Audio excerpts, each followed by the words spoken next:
Hello and welcome to my channel. I am Zodiac Bandit, and today we're going to be recapping episode 89 of Campaign 3 of Critical Role. This is going to be a long one. There was a lot of information sort of dumped on us, so bear with me if it's a little longer than normal, and if it's not, thank God I was able to condense it. Anyway, let's get started. We start in the Volition hideout in the underground part of the city of Kaviris. Roshana asks what the Volition can do for the party and what the party can do for them. Lana says they want to help the Volition however they can, and Imogen backs her up and says that they want to help beat the Weave Mind. Roshana says that the party will be turned into paste if they try to go up against the Weave Mind, and they will be given their chance to earn their trust as they move forward. She says the Volition is in the middle of plotting a few things. FCG and Lana are excited by this and ask what they're plotting, and Roshana says that plotting is what the Volition does best and tells them to follow her. She takes the party to what seems to be some sort of war table. Roshana says the Volition are fighting against how life is for them and are willing to do whatever it takes to free themselves. She asks if the party are willing to do the same. FCG speaks for everyone and says yes. Orm says he knows that trust is hard to come by and hopes that they can prove it to them and that they are very much trustworthy. Roshana says she doesn't trust many people, but these are trying times. At the table is a Ryloran juggernaut, and behind him is 3 bipedal fungus people-like beings. Beside him, they're about 2 feet tall. Roshana says that this is Gasmodo, the name that we heard before they entered the Volition hideout. He's the right hand of the Volition. He says it's nice to meet them and tells them to call him Gas. FCG asks how long he's been with the Volition, and Gaz says that he's been with them for 10 years, but they've only been in this hideout for a few days. He tells the party to do their best and to not fuck up, or he will cut their heads off. Fern asks about the fungus people. Gas says they are Mycete. Roshana says that they are important parts of the city system here in Kaviris. They work all over the place. These fungus people don't live long, so they're kind of like expendable to the Imperium. FCG asks if the people on Ruidus eat them, and Roshana says they don't. Not all fungus are alive and sort of talk like the Mycete do. Sometimes it's just regular fungus. The party asks for the fungus people's names, but Gus doesn't know. He doesn't know how to talk to them. Imogen asks why he doesn't go into their heads, and Roshana says that not all Rylorans keep the ability to sort of speak in their minds. The Ryloran people used to be one, but have since been bred into the different types that we see now by the Weave Mind. The 5 leaders of the Weave Mind have been the same 5 leaders since the beginning of the Imperium. They can project their minds all over Ruidus to those who have been marked at birth, and they seemingly control people with it. Both Roshana and Gaz have marks carved into the back of their necks. FCG is worried by this, but Roshana says that there is a limit to it, otherwise the Volition would have been beaten years ago. The party asks how the 5 leaders do anything if they're so old. Roshana says they are extremely strong-willed, but the more fear and doubt that they put into the people of Kaviris, the easier it'll be to break that will. Orm asks if she's ever been taken over, and Roshana says that she had her mark carved out when she was younger by her father, which explains the carved marking in the back of their heads. The party asks if everyone, meaning every race, has this on Ruidus. Roshana says only Rylorans have the mark, and it's put into their back of their heads at the Arx Creonum at birth, if born in the city. The Arx Creonum is the citadel at the center pillar within the undercity of the massive city structure. Ashton asks if the Imperium controls all over Ruidus and if there's any free cities or places. Roshana says there used to be cities not under the Imperium. They don't know much, but there's been 4 points in their history where society had to be reset, and the city itself has been rebuilt at least twice. Imogen asks if Prodothos has always been worshipped here, and Roshana says that is an interesting conversation. There are no gods or miracles here outside of the dreams that they see from the dreamers. All they have is each other and the people around them, and the occasional whisper at the edge of consciousness, a sense of belonging below. And then there's the Weave Mind who interprets his will. Imogen asks why he doesn't talk to the people here, but instead talks to Exandrians. Roshana believes that they are more important to his overall plan. Orm asks for the history of the other cities, and Roshana says that there were other societies other than the Imperium until an event called the Crush, which ended the other societies as they couldn't defend themselves, so they let themselves bow down to the Imperium. Chenny asks if they have any of the devices that were carved out of their heads. Roshana looks around and says that they were all destroyed once taken out. Orm asks what they are, and Roshana says that the Weave Mind are masters of bioengineering, so they're kind of like organic devices. FCG asks how they're able to create things like this and what their plan is to take them down, meaning what the Volition's plan is to take down the Weave Mind. Roshana says the Weave Mind has people working for them to create devices like that, and she'll answer the other part of the question in a bit. Chenny asks for the next time they remove one of these devices from someone to save it so they can get their hands on it. Ashton says that they're more than likely going to run into another Ryloran so they can get their hands on it themselves. Fern asks for more details on the crush. Roshana asks how long they've been here, and the party says about a day or so. Roshana says that means they haven't felt one of the quakes yet, which are massive earthquakes that used to happen every few years or so, but are now happening more often, every few days now. The crush is one so big that it destroyed the surface of Ruidus. Ashton asks what the Golden Hammer is. Is it a title or an actual thing? Roshana says that it's a symbol of leadership. It was what her father had when he was part of a smithing guild, and it was what he wore as leader. She took it when he died. Gaz says that there are more dangerous individuals, or other dangers, than just the Weave Mind, like Ozo Girth, sorry if I said that wrong, and his organization called the Will. His bloodline has a special connections to the Beasts of the Land, where a lot of these Slither Lords and other type of Beast Lords come from. They are part of the military might here on Ruidus. Then there's the Tekdis, which are like the local street cops. Roshana says that they have a few people within the Tekdis who give them information. The party asks if they've seen the leaders of the Vanguard, Odahan, Ludinus, and Liliana. Roshana says that they've heard of them, but they've only been here for a few weeks, so they haven't really come into much contact with them yet. But since they've been here, they've been bringing in strange devices and have been helping the Weave Mind dig much deeper. Orm asks what Predathos is, like is it a physical creature or is it something else? Roshana says that it is the closest thing they have to a god and is a promise. Orm tells Roshana that the people they are fighting against is trying to free him to kill the other gods of their world. Roshana says that since the Vanguard has arrived, the Weave Mind has been promising the people of relocation. She thinks this means those who are loyal and true to the Weave Mind will be allowed to leave Ruidus. Orm asks if the people really hate it here on Ruidus. Roshana says that they know they have a hard life because they compare it to what they see in their dreams of Exandria. The world of Exandria has open fields, miracles, feasts, and joy. Here, there's just dust and survival. There are many in Ruidus who would hate the party for what they have, and the Weave Mind would be 5 of them. Laudna asks if there's any written texts of their history. Roshana says not anymore. Laudna says that they have an idea of what might have happened and asks if she wants to know. Roshana says maybe, but this has been a lot already. She looks around and sees the people waiting to come into the room. She whistles and the room quickly fills up with Volition people. They have a lot of plans to take care of. If the party wish to show their trust, this is it. They have a plot to blow up a part of an excavation, and this should slow down the Imperium and allow them to get some time to free up some allies, and maybe give them time for Exandrians to come over as well.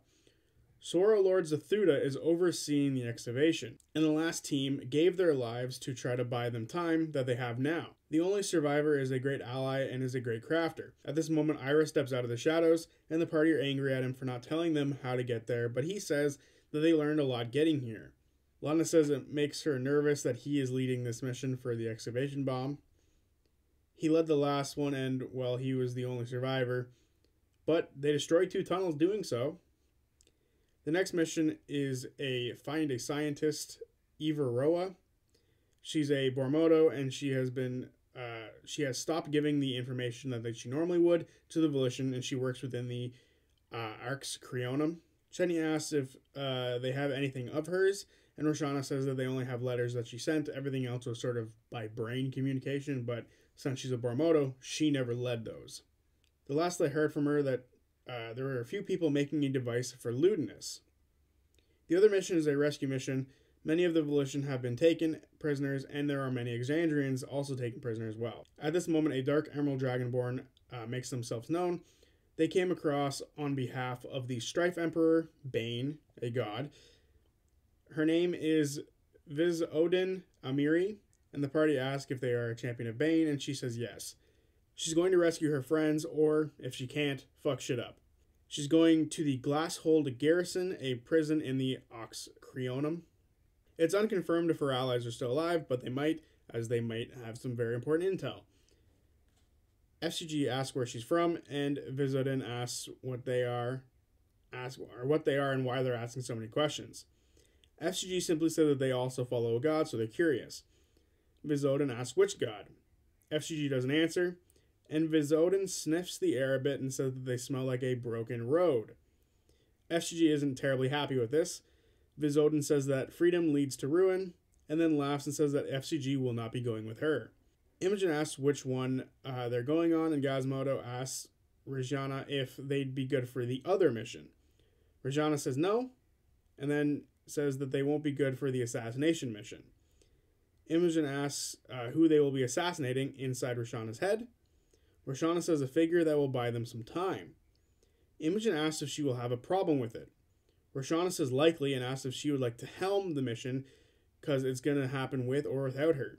Imogen says that she'll have to sleep on it.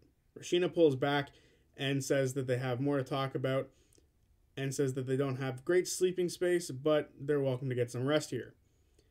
A moment passes and the room sort of clears out a little bit. The party's confused about where they're going to be resting, but two Mycete come down the stairs and start pulling the party along with them. They're taken to a space where they can rest. There's no beds, no doors, just an open space for the team to rest up in. The party are left alone with a few guards posted a little bit nearby, but not terribly close. The group talk in their head as they still have telepathic bond up. Imogen informs the party of the assassination mission on her mother. The party asks about how she's feeling about it, and Imogen says that she wrote her off, but she isn't quite sure.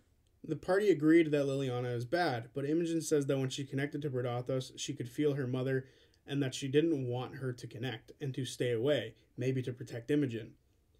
FCG asks if Imogen feels that her mother is redeemable. Imogen thinks that it's hard to tell because the pull is very strong and she's been with it for a while. FCG asks if she'd rather be there or not. Ash and FCG ask if she wanted to see her one more time, and Imogen isn't sure if she'd help or try to stop the assassination attempt. Laudna says that she's very powerful and she's more than likely going to survive the attack. They look at the Scryball and see that Odahan is nearby, closer to level with the party, but she's elsewhere in the underground portion of the city. Orm says that she could try to get her on their side, but that might not be a good look for the Volition. FCG then asks Fern how she feels about seeing Zethuda as the other mission leads to him. Fern says that she doesn't know him, so she doesn't really care. Chet says that both of them have questions for their parents, and this may be the last time to ask them. They need to deal with their own stuff before they can help others. Orm says that he wants Imogen's mother on their side. Chenny says that he wishes there was more than one moment of her trying to help the party out. Laudna says that Liliana can still love her even though she's on the other side. Imogen says that that doesn't matter if she's on Ludinus' side. Imogen doesn't want to mess up the mission and ruin the trust they have with the Volition, or the trust they seek to earn. Fern says there's still love with Imogen's mom. They can go after Fern's dad because he doesn't matter to her. The party wonder if they can push the assassination attempt back and look for another angle. FCG wants to go with the bomb mission as it's with Ira. Chenny isn't sure as people are looking for them and he wants to look for Eva Roa. But FCG and Imogen say if they're people looking for them, they are still people of interest after all. They will look for them no matter what. And maybe a sneaking around mission is not a good idea. Imogen thinks it's best for the bomb mission and then prove trust with them and then bounce back to Exandria. The party wish they could do both, the bomb mission and the prison break mission, as the bomb mission will be easy, but the prison break mission might have good intel. They could split up. Orm thinks any of them will help prove trust, but only one has personal stake. Laudna is worried if Fern gets too close to Zethuda, he will do whatever it takes to get his hands on her. The party is torn on everything. FCG silently reaches out to the Changebringer. They ask if Imogen's mother is redeemable, and they flip a coin and it lands on its side, meaning the Changebringer doesn't know, and it could go either way. FCG tells the others about what they asked her about, and says the Changebringer is with them at the very least. The party need to rest, and that's all they know. Ashen is still exhausted. FCG can restore him. They have one 6th level spell left, and they can use it for greater restoration. At this point, they hear heavy footsteps running towards their room, and it's Gazmodo. He comes in the room and looks at Fern. He says that she had a question that they never answered for her, and he asks what the question was. She forgot, but then asks how he ended up in the Volition. He says that he fought Roshana's father, and that he had him dead to rights, but then saw a look in Roshana's father's eyes, and it broke him. Roshana's father then held Gaz and took him back to the Volition with him. The party asks if they can push back the assassination attempt. Gaz says that he's not supposed to talk about it. Imogen persuades him to talk about it, though, with a 29 on the persuasion check, which is cracked, but that's typical for Imogen. He says there's a person dealing directly with the Vanguard and the Weave Mind. A person Ludinus has put on a pedestal, and they've been moving around the city, and it's been hard to track them. But they found her in a place called the Woven Music Grand Hall, gathering Ruidusborn. He says that she was there yesterday and today, and while she's there, they figure it's a good idea to try to take her out. Mess up some of the plans of the Vanguard and the Weave Mind. Imogen asks what if she's working against the bad guys. Gazmodo says he's not sure. He's been told that she's pretty bad. Lana asks if he knows what she looked like, and Gaz says just like Imogen. Gaz says that they need to do it before they lose this lead. Ashton asks if he knows a general plan. Gaz doesn't know, but he trusts Rashina. He says that they have ways to deal with people like her with her talents. Imogen asks what he means by that, and Gaz says they have a scrambling device and it messes up Ruidusborn long enough for people like him to run in and do his damage. Chenny asks if she's ever been a target for assassination before, and Gaz says no, she's a high-value asset for the Vanguard, so this makes her a good target for them. The party asks what their assassination record is, and Gaz says about 60-40, but isn't sure in which direction. The party asks if he thinks people can change. He says yes, but this is a chance they can't miss. The party kind of disagree because he said he changed earlier, but they don't really argue with him. He leaves, and the party talk about their options. Imogen could dreamwalk to see her mother and send a message to her. They are hoping if she reaches out to her mother directly, Predathos won't see her. After much deliberation, the party chooses that they're going to dreamwalk and to try to talk to Liliana. After a bit, Imogen falls asleep, and she feels the warm red nothing surround her. There is no dust or storm this time. FCG casts Dream, but only brings themselves in to not risk the rest of the party. Imogen sees a light that is the FCG next to her. Imogen searches for her mother, and she imagines her and sees a red light off in the distance. Imogen pulls that red light towards her, and instantly the light closes in. She sees her mother balled up, chest to her knees. She looks up and says Imogen. She says that Imogen is as stubborn as she is, and the harder she tried to push her away, the quicker Imogen came for her. Imogen says that she made her want to help, and knows that she doesn't really want to be here. Liliana says that it's almost over, and she won't have anything to worry about anymore. Imogen says no one will, and she doesn't want to lose her mother. Liliana says that she's not going anywhere, and didn't want this to be a burden on Imogen, but it found her anyway. Imogen asks how Liliana is making a difference from the inside. Liliana says that he listens to her. She's seen him change, and she's pulled him from the edge a few times, and he's done some good afterwards. He's not a good person, but if she wasn't here, what would he do? Imogen asks what if she could stop him for real. Does Liliana even want to stop him? Liliana isn't sure and says that it's so much bigger than them. Imogen asks if she can touch her, and she holds her hand out for her mother. Liliana puts her hand out the same way, and their hands pass through each other, but there is a warmth there. Imogen asks if she's doing this for Ludinus or if she feels a pull from the sleeping one. Liliana says she's doing this because she didn't have a choice. It's going to happen no matter what, and she wants Imogen to be free of it. She says she misses taking care of the horses, walking in the fields, making breakfast. All of it was taken away from her, and she wanted to make sure that it wasn't taken away from Imogen, but she failed at that. Imogen says that she wants her mother to leave.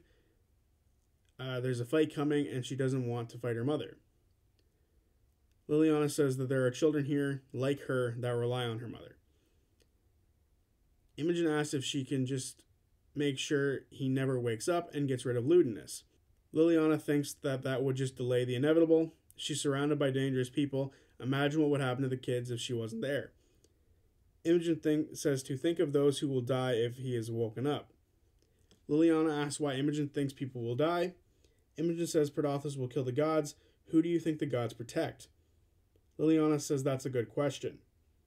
Imogen says that to tell me what she knows about the gods. She says the gods are tyrants who only protect those who follow them. She says change is hard, and part of her wants to run away, but she can't. Imogen says that it's not too late. Liliana asks Imogen if she knows that she loves her, and once Imogen has a child, she'll understand. Imogen asks if she's ready to take her life, as they are on opposite sides. Liliana says she just needs to run. Imogen says that she's not running anymore. Imogen says that she loves her mother, and that her dad loves her as well. Liliana says that if she does this right, maybe they can all go home. Imogen says that she's lying to herself, and they are lying to her. Lewdness is evil and has gotten into her head. Liliana says history is filled with evil men and those who stand up to try to stop them. She doesn't think they're on opposite sides, but have different methods. Liliana asks for Imogen to please understand why she's given everything up. Imogen says maybe it's time for her mother to run, and Imogen decides to wake up and end the dream walking. The others are awake. They're keeping watch.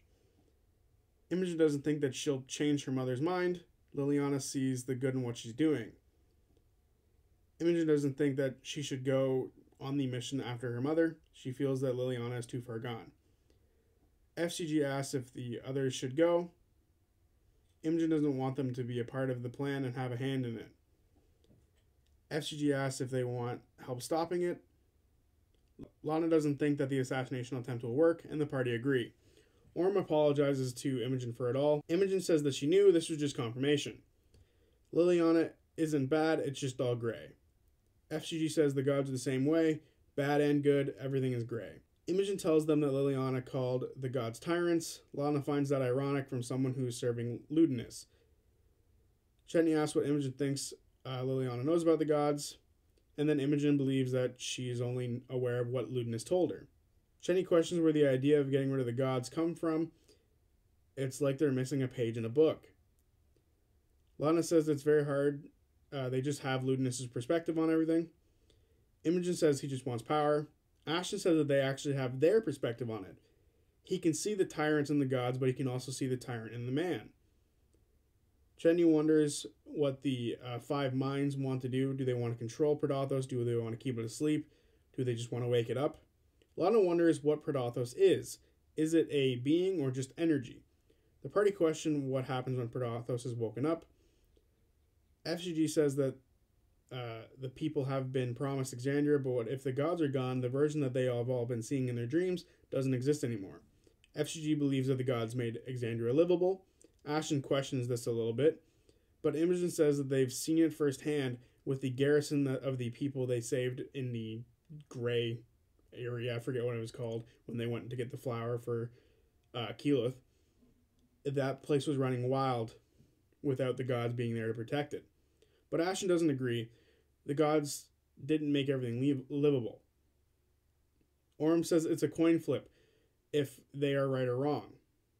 Lana says they used a piece of Exandria to imprison Prodothos, so he has to be more than just energy, he has to be a physical being. The party questioned why a divine gate was also used, unless they were truly worried about what was on the other side of that gate. Chetney asks if Imogen can dream walk and talk to lewdness, but Lana says that he's not Rudis born, so it might not work. Ashton says the gods are like people, so they might just be dickheads. They don't know. Liam above table asks for what people of Exandria know about the Vecna incursion back in Campaign 1. Matt says that people know that he was a wizard trying to become a god, and there are very few people who actually know the truth. Orm is one of the handful of people who know the truth. The party rest up. Ashton still has 1 hit point left of their exhaustion. The party wake up one by one. They can hear the energy of the Volition moving around. It's the day of action. The party still need to choose what mission they will join. Other than the assassination attempt, they've decided they're not part of that one. They wonder if they should split up and do different missions. There are 3 after all. There's the bomb mission with Ira, the find Ivaroa, that name is going to piss me off, or the Rescue the Prisoners mission. Fern leaves to go look for Ira. She gets weird looks as she walks around the base. She returns to the antechamber that they first entered. She sees Roshana talking to other people, and in the corner on another table is Ira working on something. She goes up to him and sees that he's making some sort of iron cylinder. He turns to her and says good morning. She asks what his plan is, just go in and blow shit up. He says he's going to take a team, cloak them, sneak them past some guards, kill any annoying guards, set the bomb, leave, and blow it up. Fern asks what Ira's beef is with Zethuda, and says that she knows that he is her father. Ira says that he's been dealing with people like him, and they are just so self-absorbed and pompous, and he just hates them. He also hates Ludinus for stealing his stuff, his work, and is going to change history without giving Ira any of the credit. Also, he just likes the people here. They're all really weird. Fern asks why Zethuda made Fern a Brutusborn.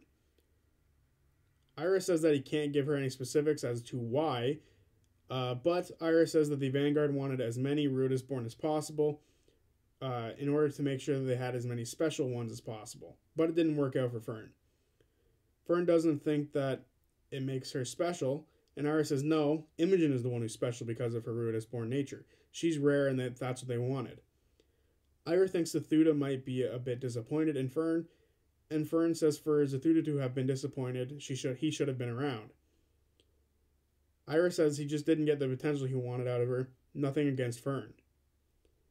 Fern asks if there's anything she should know about him, just so she can help Ira if need be, later on if they encounter him. Ira gets excited by the idea of making this a family reunion. Fern says that she just wants his bride, Gloomglut. Ira likes this idea a lot, and Fern says that she's not sure if she's even going to go with him yet, and Ira says that it's her choice. Fern says to not be so fey with her anymore from now on, and she will do the same, but Ira says that they both know who they are, and that likely won't happen. And then Ira slips off into the shadows. Fern returns to the party. FCG just finished ritual casting telepathic bond. Fern tells the others about Ira's plan. The party asks if she wants to go with him. She's not sure yet.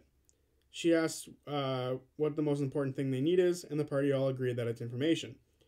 Lana says the other missions might be better off for getting more intel.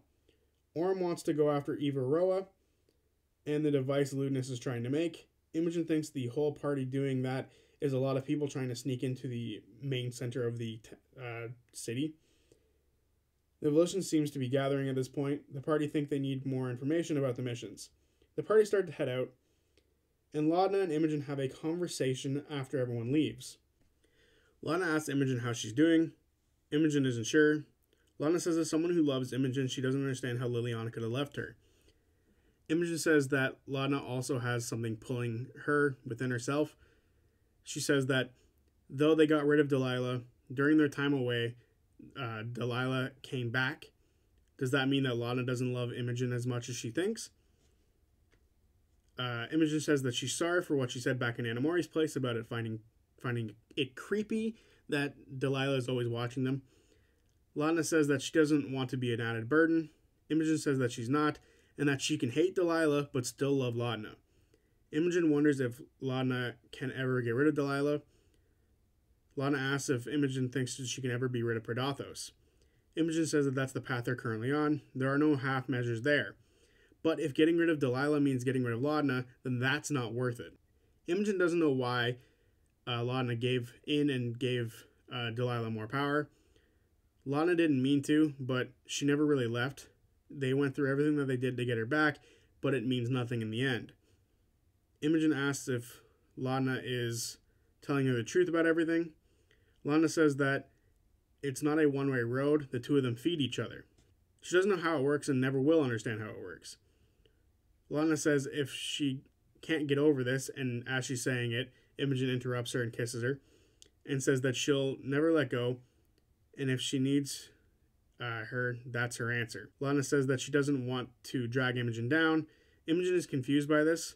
Laudna thinks that Imogen is destined for greatness. Imogen says that that's bullshit. Laudna says that it's not bullshit. They can all say that they're special, but none of them are like her. She's being set up to be the savior of Exandria. Laudna doesn't want to be in the way of that. Imogen says if she wasn't holding her down, she'd be on the other side of this conflict.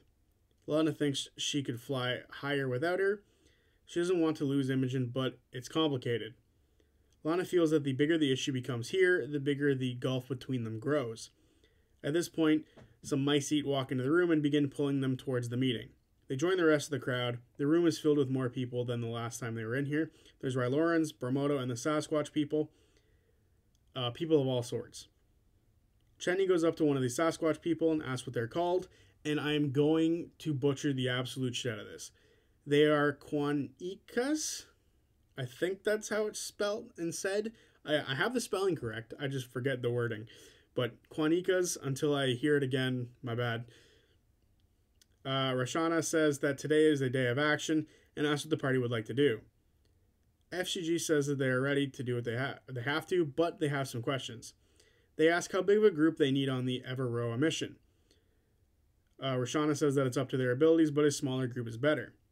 FCG says that some of them are good at sneaking and some of them are good at talking, and Roshana says both are good for infiltration in different ways.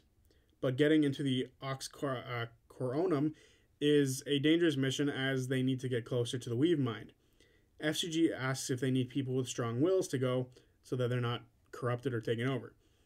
Roshana says that's probably a good idea. But it all hinges on the bomb mission led by Ira, as it serves as a distraction and a disruption mission.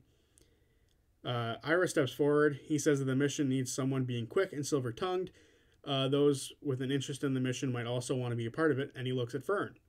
Or they might end up just like the last group that went on an explosion mission with him.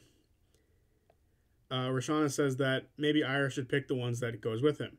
He says that Fern should go as she has a vested interest. The party think that she's great at sneaking, so maybe she's better for the other group, for the other mission. The party want to know about the rescue mission before they choose what they're doing. Roshana says that Vizodin will be helming the rescue mission and says that there's powerful allies being held in the Glasshold garrison, which is on the western base of the Ox Corona. That mission will only work after the bomb goes off, and Vizodin is very confident in it. At this point, Ira places a cylinder on the table. Roshana says that this is for the assassination mission later, which will be led by Gazmodo.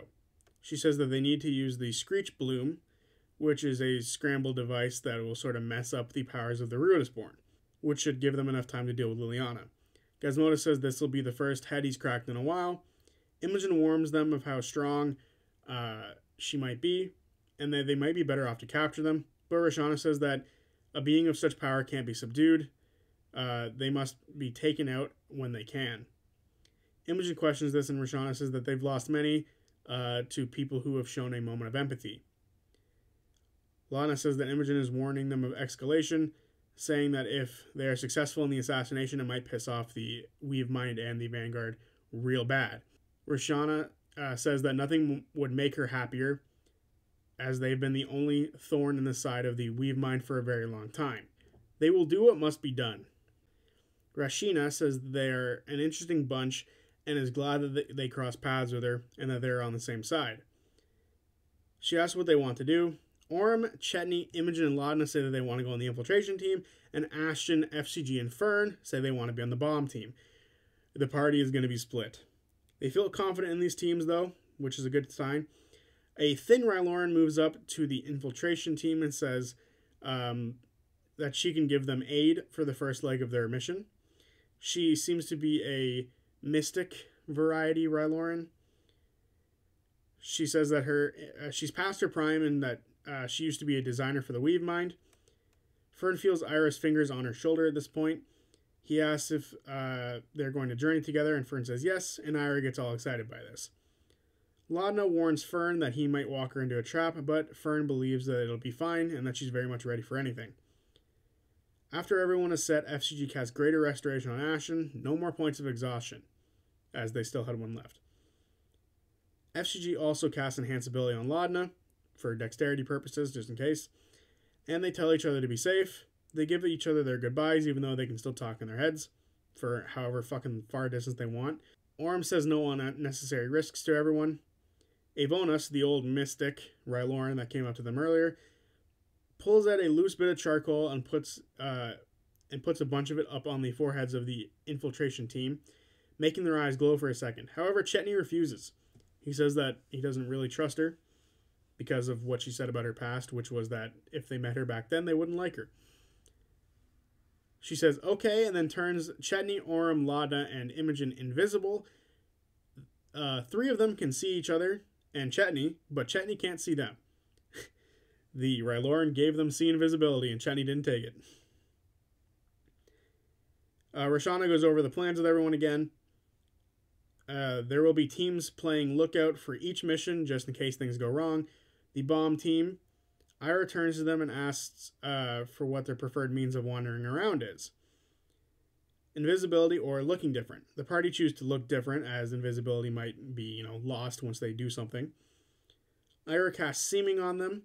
Ashen is one of those Quinikas. That's wrong. It's got to be Quan-Ekas or something like that. Fern is a Bormodo. Mister is turned into a Saita, which is perfect. FCG is a Mycete. And Ira is a Rylauren. The party split in 2 different places in the underground city. They go down the endless stone staircases and cross the bridges of Kaviris. Endless lights off in the distance. Rylauren's flying over, people talking and laughing. A strange bat-looking like creature flies over top.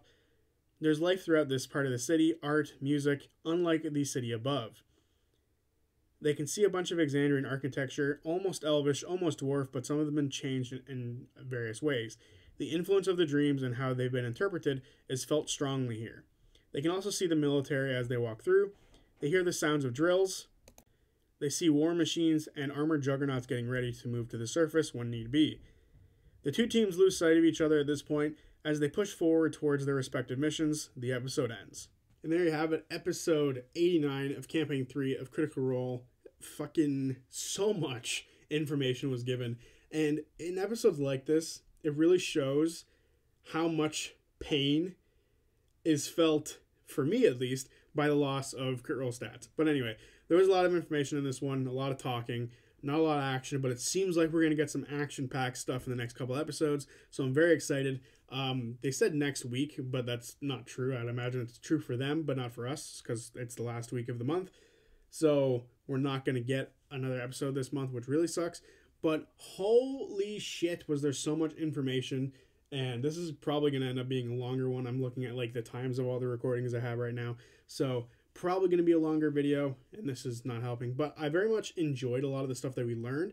They did go over a lot of stuff again, and this is a gripe that a lot of people have, that they constantly repeat the same information over and over again, but I think in a story like this, that's sort of necessary for them to do, because it's a long one. This is one long continuous arc, one long continuous saga, if you will, and they just need to constantly reinform us, reinform themselves, and make sure that they're on the same page with everyone. So there was a lot of new information and there was a lot of repeated information, and then the 2 of them sort of joined together to sort of formulate new answers, kind of.